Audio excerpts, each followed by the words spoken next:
우리는 주님을 늘 배반하나 내 주 예수 여전히 날 부르사 그 참 되신 사랑을 베푸시나니 내 형제여 주님을 곧 따르라.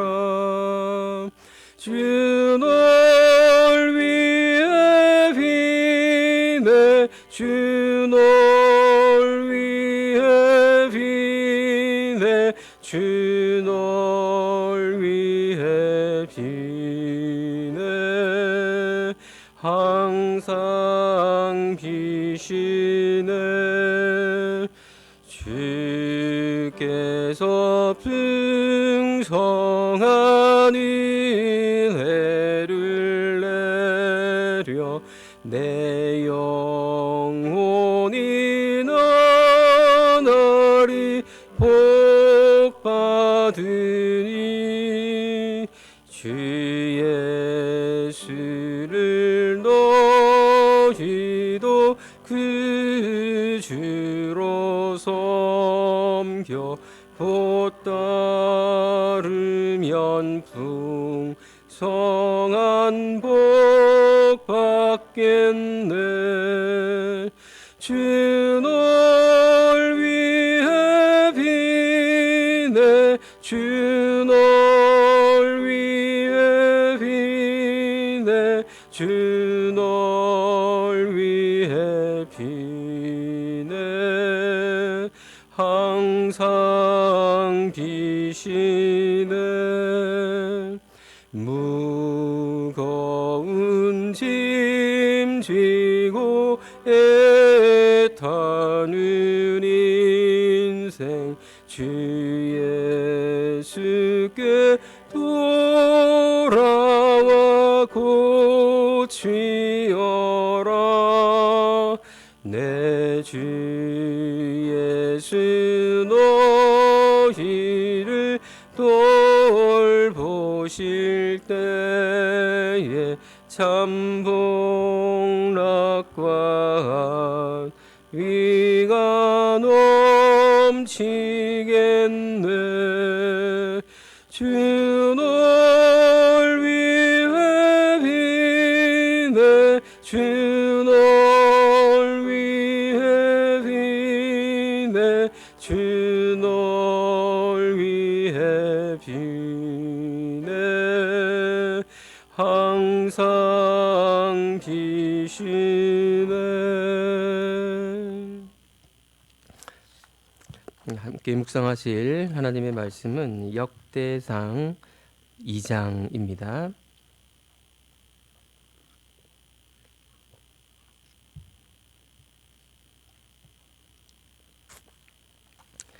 역대상 2장 1절에서 17절까지의 말씀 우리 한 절씩 교독하겠습니다. 이스라엘의 아들은 이러하니 르우벤과 시므온과 레위와 유다와 이사갈과 스불론과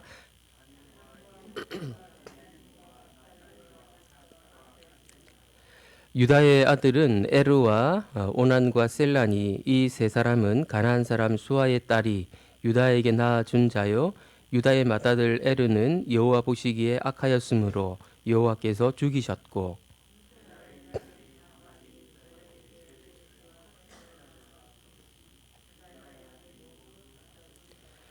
베레스의 아들은 헤스론과 하물이요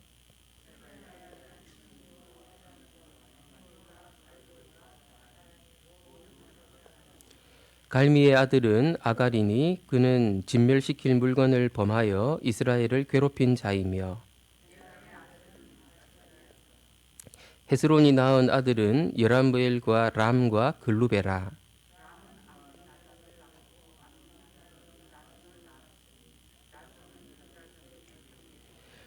나손은 살마를 낳고 살마는 보아스를 낳고 이새는 맏아들 엘리압과 둘째로 아비나답과 셋째로 시므아와 여섯째로 오셈과 일곱째로 다윗을 낳았으며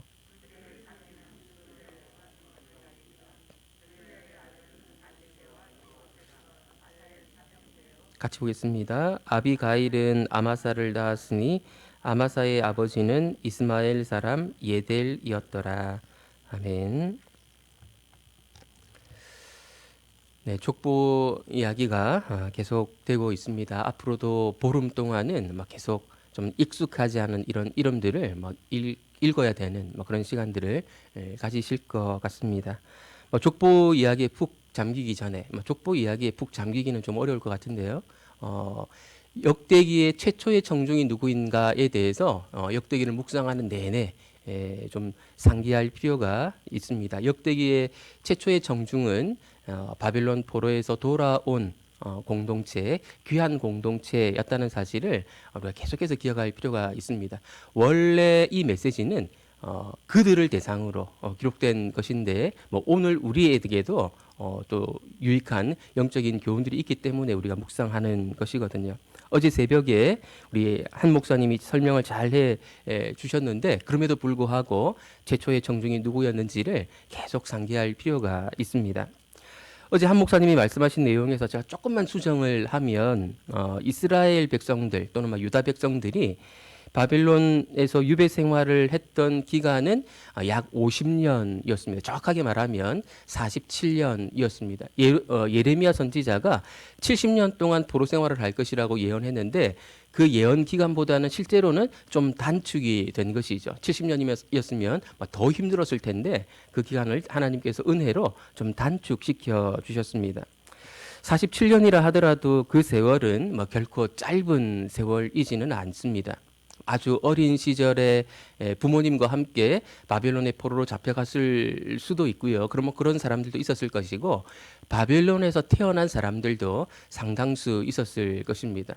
그래서 돌아온 사람들 중에는 그들이 태어났던 곳을 떠나서 다른 곳으로 온 그런 사람들도 있었을 것입니다. 이런 사람들에게 그러니까 바벨론에서 오랜 세월을 보냈던 사람들에게 생기지 않을 수 없는 거의 생긴다고 봐야 마땅한 의문이 무엇인가 하면 그들의 정체성에 관한 것입니다. 우리는 누구인가? 우리는 여전히 하나님의 백성인가? 하나님의 언약 백성인가?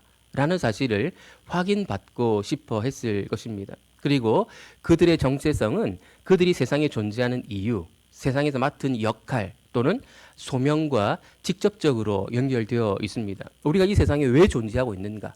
우리가 이 세상에서 해야 될 일은 무엇인가? 하는 것은 그들의 정체성과 연결되어 있습니다. 역대기서 전체는 바로 이 두 가지 중요한 질문, 우리는 누구인가와 우리가 왜 세상에 존재하는가, 이 질문에 대한 대답으로 주어진 것이다. 이렇게 생각을 하시면 되겠습니다. 바로 돌아온 귀한 공동체에게 그들이 누구인지, 여전히 하나님의 백성이라는 것, 그리고 그들이 이 세상에서 어떤 역할을 감당해야 되는지 그 사실을 다시 한번 알려주기 위해서 이 긴 책을 기록했다. 이렇게 보시면 되겠습니다. 그 답 중에 일부가 바로 족보이거든요. 족보는 아주 압축된 형태로 그들이 어떤 존재인지를 상기시켜주는 그런 내용이라고 말할 수 있고요. 앞으로 족보 이야기가 계속 남아있기 때문에 이 족보 이야기를 계속 살펴가시면서 그 답이 무엇인지 우리 성도님들께도 좀 더 분명해지는 그런 시간이 되었으면 좋겠습니다. 아담부터 시작되었던 족보가 오늘 본문에서 야곱과 그의 아들들에까지 이르고 있습니다. 현재 세대, 귀한 공동체와 좀 더 가까워지게 된 것이죠. 1절, 2절 말씀 우리 다시 한번 같이 읽어보겠습니다. 이스라엘의 아들은 이사갈과 스불론과 단과 요셉과 베냐민과 납달리와 갓과 아셀이더라. 야곱의 12아들의 이름 정도는 우리가 익히 잘 알고 있지 않습니까? 순서대로 다 외워보라고 하면 조금 곤란할지 모르겠지만 이 이름들은 우리에게 매우 익숙한 이름들입니다. 그런데 방금 읽은 구절에서 본 것처럼 조금 특이한 사실을 발견하셨습니까? 역대기 저자가 족보를 기술할 때 여기서 무슨 메시지를 길어낼 수 있을까라고 생각할 수 있는데 뭐 조금 특이하게 기술해 놓은 아니면 부연 설명을 해 놓은 여기에 메시지가 담겨 있는 경우가 많거든요. 이 구절에서 조금 특이하게 볼 수 있는 표현이 무엇인가 하면 야곱의 아들이라고 하지 않고 이스라엘의 아들이라고 표현한 사실입니다. 1장 34절에도 보면 아브라함이 이삭을 낳았으니 이삭의 아들은 에서와 야곱이더라라고 하지 않고 에서와 이스라엘이더라라고 표현하고 있지 않습니까? 야곱과 이스라엘이 동일 인물이라는 사실을 역대기 저자가 몰랐을까요? 그렇지 않습니다. 이후에 역대상 이 뒷부분에 보면 야곱과 이스라엘을 같이 쓰는 그런 표현들이 나옵니다. 그러니까 야곱과 이스라엘이 동일 인물이라는 사실을 알았음에도 불구하고 굳이 의도적으로 야곱이라는 이름을 숨기고 이스라엘이라는 표현을 쓰기를 즐겨 했던 것입니다. 왜 그랬을까요? 이스라엘이라고 하는 이름은 하나님께서 야곱에게 주신 영광스러운 이름입니다. 야곱이 형 에서를 만나러 가는 그 절박한 상황 가운데에서 천사와 씨름을 했고 그 결과 주어진 이름이 바로 이스라엘이라는 이름이지 않았습니까? 그 이름의 뜻이 무엇인지 아시지요? 하나님과 겨루어 이겼다. 하나님과 겨루어 이긴 자라는 의미를 갖고 있는 이름이 바로 이 이스라엘이라는 이름이지요.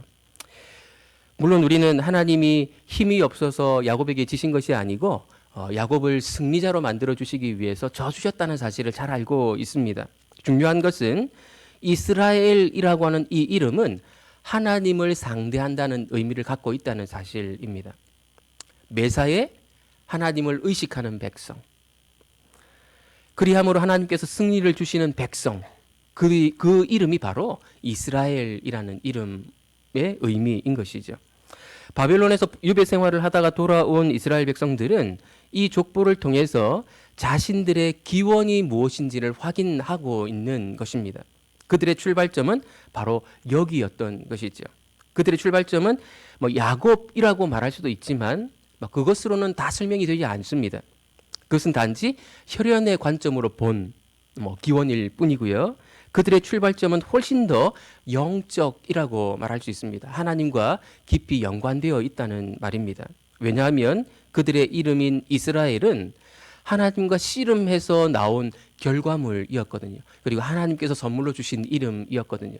그래서 이스라엘 백성들은 그 출발부터가 단지 혈연, 육적인 그런 기원을 가지고 있는 백성들이 아니고 영적인 기원을 가진 백성이라는 사실을 이 족보가 보여주고 있습니다. 그들은 하나님이 주신 이름을 나라 이름으로 가진 유일한 백성이었습니다. 이 이름에 그들이 어떻게 살아야 되는지 그들의 소명도 사실은 담겨 있다고 말할 수 있습니다. 그들은 땅에서 살아가고 있지만, 세상에서 살아가고 있지만 하나님과 신앙적인 씨름을 하면서 살아가야 되는 백성이라는 그 뜻이 이 이름에 담겨 있거든요. 다른 말로 하면 자기 중심적인 삶을 살아가는 세상에서 하나님 중심적인 삶을 살아가도록 초대받은 백성이 바로 이스라엘 백성들이었던 것입니다. 이 족보 이야기를 통해서 야곱이라고 하는 이름 대신에 이스라엘이라는 이름을 넣은 것을 통해서 그들은 그들의 출발점이 어디에 있는지를 확인받고 있는 것입니다. 이것은 새 이스라엘 백성인 우리들에게도 동일하게 적용될 수 있습니다. 오늘 우리 삶의 관건은 누가 중심이냐 하는 것입니다. 하나님이 중심이시냐, 하나님이 우리의 주이시냐, 아니면 내가 내 인생을 주도하는 주이냐, 내가 중심이냐. 이 싸움은 여전히 오늘 우리 성도님들에게도 치러야 되는 그런 관문이라고 말할 수 있습니다. 좀 잘 안 되는 것처럼 보여도 하나님이 중심이 된 삶은 결국에는 승리한다는 것을 이스라엘 역사가 우리에게 보여주는 것이거든요. 이 사실을 믿는다면 새 이스라엘은 우리가 오늘 하루도 하나님이 중심이 되는 그런 삶을 살아야지라는 다짐을 하게 되는 것이 마땅할 것입니다. 그런 하루가 되시기를 바랍니다. 야곱의 12아들이 소개되었습니다. 이제 9장까지 이어지는 나머지 내용들, 이 족보의 내용들의 대부분은 이 야곱의 12명의 아들들의 후손들에 관한 이야기라고 말할 수 있습니다. 그런데 이 야곱의 12아들 가운데에서 누구의 이름이 가장 먼저 언급될까요? 누구의 후손들이 가장 먼저 언급이 될까요?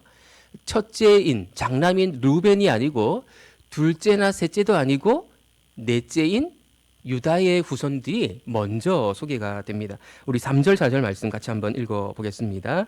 유다의 아들은 에르와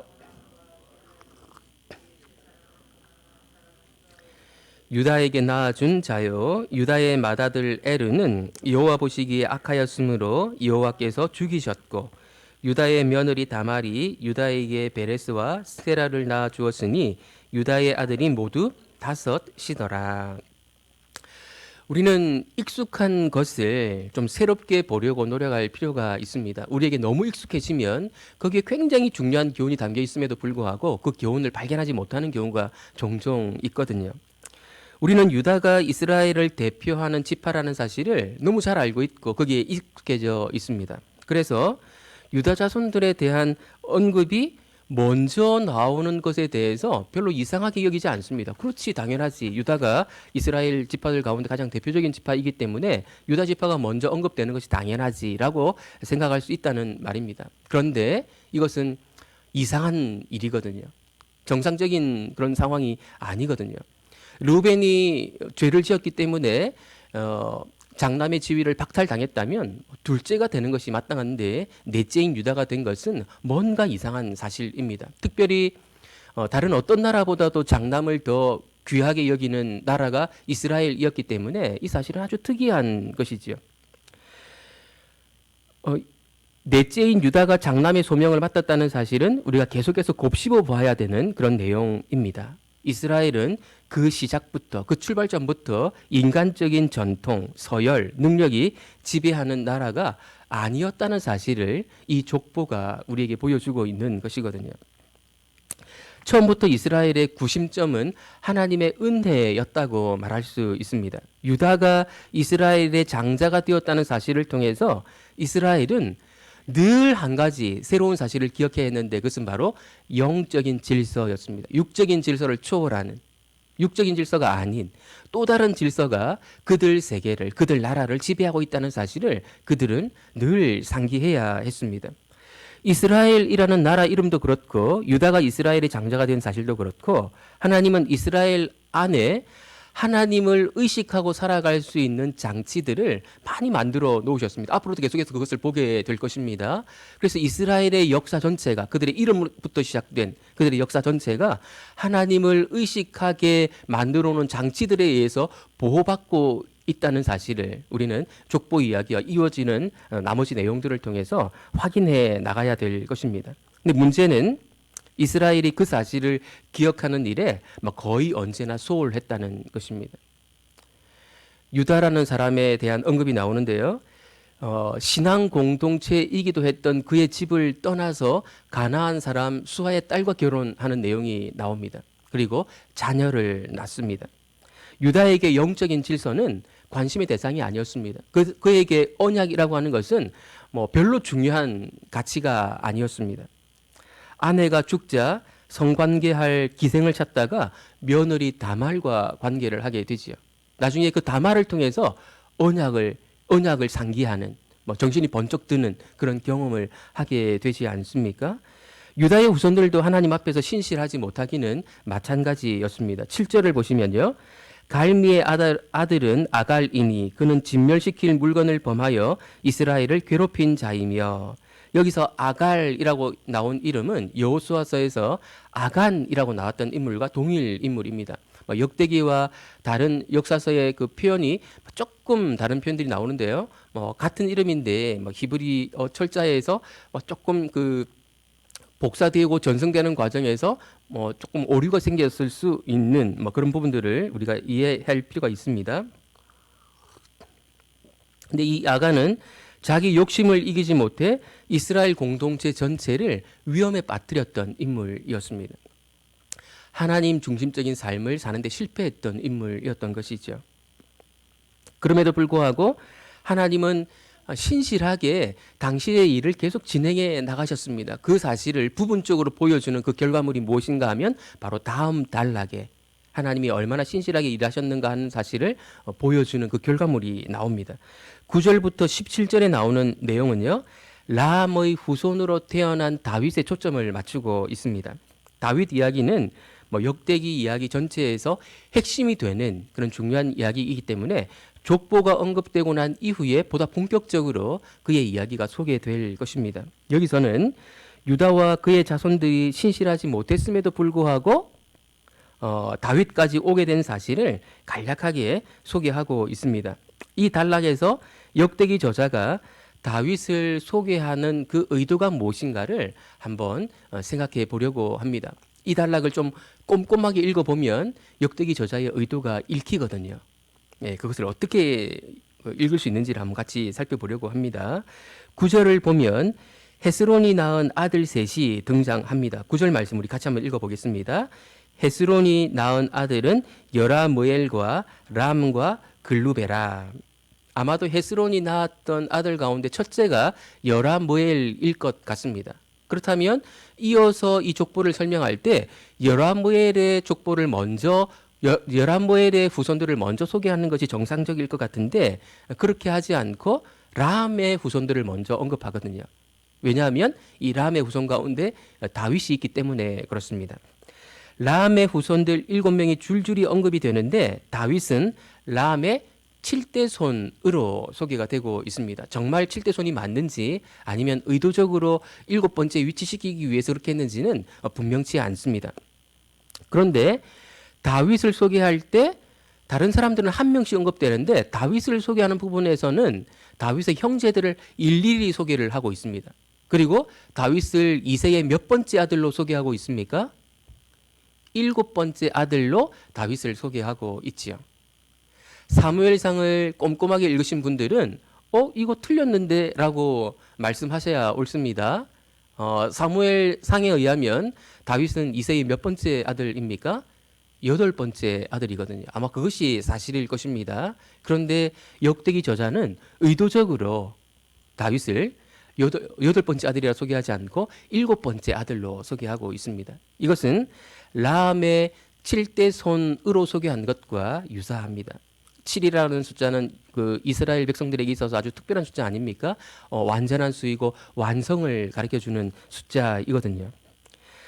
다윗을 이스라엘 역사에서 뭔가 완성되는 중요한 인물로 소개하고 있는 것입니다. 뭔가 완성되는, 완성시키는 그런 인물로 다윗을 부각시키려 하고 있는 것이죠. 무엇을 완성시키는 인물로 소개하려는 것일까요? 하나님께서 아브라함에게 주셨던 언약, 아브라함에게 주셨던 약속을 성취시키는 인물로 지금 소개하려고 하고 있는 것입니다. 하나님께서 아브라함에게 어떤 약속을 하셨습니까? 하늘의 별과 같이 바닷가의 모래와 같이 큰 민족을 이루게 하겠다. 그렇게 약속하셨는데 그 약속이 바로 이 다윗에 의해서 다윗 왕국이 건설됨으로 인해서 성취되었다는 사실을 상기시켜주고 있는 것이죠. 그런 점에서 다윗은 구약에서 굉장히 중요한 인물입니다. 하나님께서 인류의 문제를 해결시켜주기 위해서 아브라함을 부르셨고 아브라함과 언약을 하셨고 그 약속의 성취가 바로 다윗에게 이루어졌다라는 사실을 보여주는 것이 구약의 아주 중요한 내용이거든요. 그러나 우리는 이 족보를 단지 여기서 멈추는 것이 아니고 그리스도인으로서 이 족보를 읽을 필요가 있습니다. 그리스도인으로서 이 족보를 읽는다고 하는 것은 성경 전체의 이야기 속에서 이 족보의 위치를 확인하는 것입니다. 다윗이 이스라엘 역사에서 중요한 터닝 포인트였다는 사실은 분명합니다. 조금 전에 말씀드린 것처럼 아브라함 언약이 성취되었기 때문에 그렇습니다. 그러나 다윗에 의해서 아브라함 언약이 다 성취되었던 것은 아니었습니다. 아브라함 언약의 핵심이 무엇인가 하면 모든 족속이, 땅의 모든 족속이 너로 인해서 복을 받게 될 것이다 라는 것입니다. 근데 다윗에 의해서, 다윗 왕국에 의해서 모든 족속이 복을 받지 못했거든요. 하나님께로 돌아오는 일이 일어나지 않았거든요. 누구에 의해서 이 일이 일어났습니까? 누구에 의해서 진정한 아브라함 언약이 성취되었다고 말할 수 있습니까? 바로 다윗의 후손으로 오신 예수님에 의해서 이 일이 이 언약이 성취되게 되었습니다. 그래서 마태복음 1장은 이 내용을 아주 압축해서 복음을 제시하면서 이렇게 말하고 있습니다. 예수님의 족보를 소개하면서 아브라함과 다윗의 자손 예수 그리스도의 계보라. 아브라함, 다윗, 예수님이 이렇게 연결되고 있습니다. 너무나도 중요한 핵심적인 내용들이 이렇게 연결되고 있는 것이죠. 그래서 오늘 본문을 통해서 역대기 저자가 말하려고 하는 내용, 핵심적인 메시지를 좀 정리해서 말씀드리려고 합니다. 오늘 본문뿐 아니라 성경 전체가 우리에게 보여주는 아주 중요한 주제가 무엇인가 하면 하나님의 신실하심입니다. 하나님의 신실하심. 하나님이 얼마나 신실하신 분인가 하면 하나님이 아브라함에게 주셨던 약속, 아브라함에게 주셨던 약속은 사실은 인류를 구원하기 위한 약속이었습니다. 아브라함에게 주셨던 그 약속을 성취하시려고 전혀 신실하지 않은 이스라엘 백성들 사이에서도 다윗이라는 인물이 태어나게 하시고 다윗 왕국이 이루어지게 하셨다는 사실입니다. 여기서 우리는 하나님이 얼마나 신실한 분이신가 하는 사실을 발견할 수 있어야 되고, 더 나아가서 다윗의 가문이 완전히 끝장났다고 생각되었던 상황에서도 하나님 나라의 왕이신 예수님을 이 땅에 보내주셨고 하나님 나라가 세워지게 하셨다는 사실입니다. 그리고 지금까지 하나님 나라가 많이 확장되는 이 일들을 하나님께서 신실하게 이루어 오셨다는 사실입니다. 우리가 이 사실을 잘 기억해야 합니다. 오늘 본문의 적용은 우리가 무엇을 해야 한다라는 것이라기보다는 이 신실하신 하나님을 묵상하고 그분께 감사하는 것입니다. 하나님의 그 신실하심을 떠올리면서 그분을 전적으로 의지하기로 다시 한번 결단하는 것입니다. 나에게 좀 뭔가 안 좋은 일이 일어나는 것 같아 보일지라도 그 신실하신 하나님은 내가 그분의 백성이 되기로 했을 때 나를 끝까지 책임지실 것이라는 사실을 믿고 의지하고 살기로 결단하는 것입니다. 그것이 오늘 본문을 바르게 묵상하는 것이죠. 그런 하나님, 이 신실하신 하나님을 오늘 하루도 내가 붙들고 살아가리라. 그분이 내 인생을 책임지시면 결과적으로 내가 승리자가 되리라 라는 사실을 믿고 의지하고 살아가시는 새 이스라엘 여러분들 되시기를, 저가 되기를 예수님의 이름으로 축원드립니다. 기도하겠습니다. 하나님 아버지, 이스라엘의 이 족보를 통해서 우리에게 주시는 메시지를 함께 살펴보았습니다. 하나님이 얼마나 신실하신 분인지, 신실하지 않은 유다 백성들, 이스라엘 백성들, 그 자손들 가운데서도 끝끝내 하나님의 주신 그 언약들을 성취해 가시는 모습들을 저희가 확인해 보았습니다. 그 신실하신 하나님을 오늘 하루도 의지하며 살아가기를 원합니다. 하나님이 중심이 되시는 삶을, 하나님이 주인 되시는 삶을 오늘 하루도 살아가는 저희들 되기를 원합니다. 내가 이루어가기 원하는 어떤 일들이 이루어지지 않는 것처럼 보인다 할지라도 결국에는 우리를 승리자로 만들어 주실 그 하나님을 오늘 하루도 신실하게 의지하며 살아가는 우리 모두가 될 수 있도록 은혜 내려 주옵소서. 예수님의 이름으로 기도드립니다. 아멘. 하늘에 계신 우리 아버지여, 이름이 거룩히 여김을 받으시오며 나라의 임하옵시며 뜻이 하늘에서 이룬 것 같이 땅에서도 이루어지이다. 오늘날 우리에게 일용할 양식을 주옵시고 우리가 우리에게 죄 지은 자를 사하여 준 것 같이 우리 죄를 사하여 주옵시고 우리를 시험에 들게 하지 마옵시고 다만 악에서 구하옵소서. 대개 나라와 권세와 영광이 아버지께 영원히 있사옵나이다. 아멘. 네, 오늘 함께 묵상했던 말씀을 생각하시면서 기도하시고요. 또 오늘은 우리 주일학교와 또 다음 세대를 생각하시면서 위에서 기도해 주시다가 또 개인 기도 제목으로 기도하시다가 자유롭게 돌아가시도록 하겠습니다.